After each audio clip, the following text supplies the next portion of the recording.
Welcome back to Change of Address. I'm Colin Rafferty, author of the forthcoming book, Execute the Office, Essays with Presidents.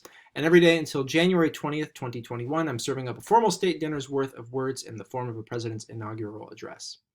I'm happy to announce that we have our first sponsor here at Change of Address, Black Converse Chuck Taylor High Tops.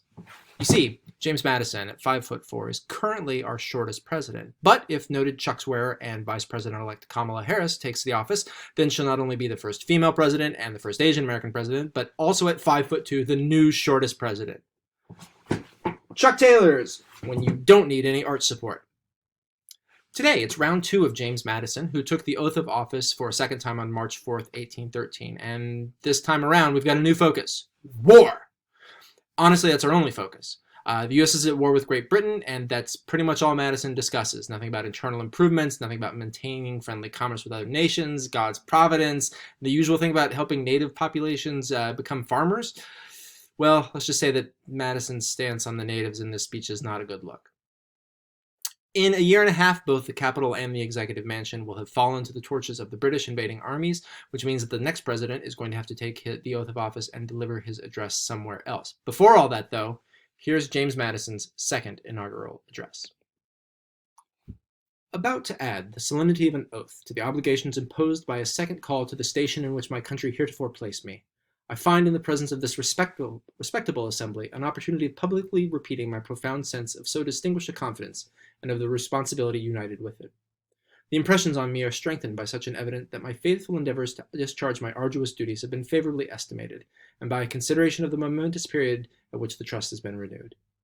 From the weight and magnitude now belonging to it, I should be compelled to shrink if I had less reliance on the support of an enlightened and generous people, and felt less deeply a conviction that the war with a powerful nation, which forms so prominent a feature in our situation, is stamped with that justice which invites the smiles of heaven on the means of conducting it to a successful termination.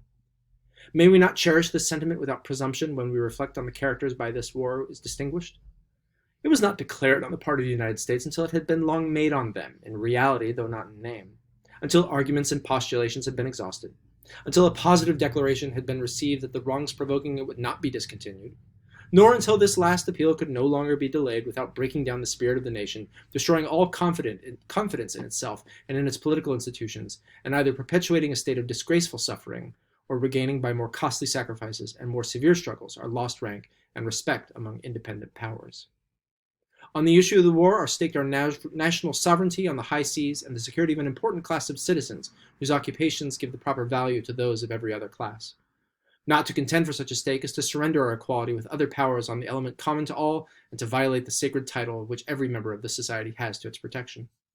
I need not call into view the unlawfulness of the practice by which our mariners are forced at the will of every cruising officer from their own vessels into foreign ones, nor paint the outrages inseparable from it. The proofs are in the record of each successive administration of our government, and the cruel sufferings of that portion of the American people have found their way to every bosom not dead to the sympathies of human nature. As the war was just in its origin and necessary and noble in its objects, we can reflect with a proud satisfaction that in carrying it on no principle on justice or honor, no usage of civilized nations, no precept of courtesy or humanity have been infringed. The war has been waged on our part with a scrupulous regard to all these obligations, and in a spirit of liberality which was never surpassed. How little has been the effect of this example on the conduct of the enemy, and this is, I should point out, our first exclamation point in an address. They have retained as prisoners of war citizens of the United States not liable to be so considered under the usages of war. They have refused to consider as prisoners of war and threatened to punish as traitors and deserters persons emigrating without restraints to the United States, incorporated by naturalization into our political family, and fighting under the authority of their adopted country in open and honorable war for the maintenance of its rights and safety. Such is the avowed purpose of a government which is in the practice of naturalizing by thousands citizens of other countries, and not only of permitting, but compelling them to fight its battles against their native country. They have not, it is true, taken into their own hands the hatchet and the knife devoted to indiscriminate massacre, but they have let loose the savages armed with these cruel instruments, have allured them into their service, and carried them to battle by their sides, eager to glut their savage thirst with the blood of the vanquished, and to finish the work of torture and death on maimed and defenseless captives. And, what was never before seen, British commanders have extorted victory over the unconquerable valor of our troops by presenting to the sympathy of their chief captives awaiting massacre from their savage associates. And now we find them, in further contempt of the modes of honorable warfare, supplying the place of a conquering force by attempts to disorganize our political society, to dismember our confederated republic. Happily, like others, these will recoil on the authors, but they mark the degenerate councils from which they emanate, and if they did not belong to a sense of unexampled inconsistencies, might excite the greater wonder as proceeding from a government which founded the very war in which it has been so long engaged on a charge against the disorganing and insurrectional policy of its adversary. To render the justice of the war on our part the more conspicuous, the reluctance to commence it was followed by the earliest and strongest manifestations of a disposition to arrest its progress. The sword was scarcely out of the scabbard before the enemy was apprised of the reasonable terms on which it would be received. Still more precise advances were repeated, and have been received in a spirit forbidding every reliance not placed on the military resources of the nation. These resources are amply sufficient to bring the war to an honorable issue. Our nation is in number more than half that of the British Isles.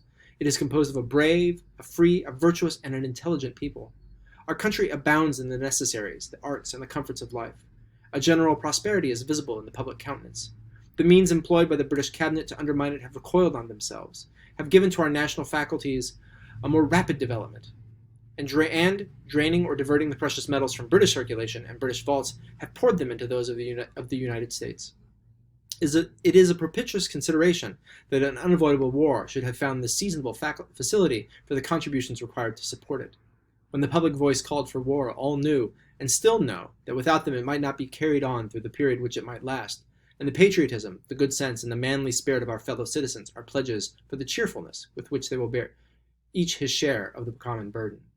To render the war short and its success sure, animated and systematic exertions alone are necessary, and the success of our arms may now long preserve our country from the necessity of another resort to them. Already have the gallant exploits of our naval heroes proved to the world our inherent capacity to maintain our rights on one element. If the reputation of our arms has been thrown under clouds on the other, presaging flashes of heroic enterprise assure us that nothing is wanting to correspondent triumphs there also, but the disciplines and habits which are in daily progress. James Madison's second inaugural address.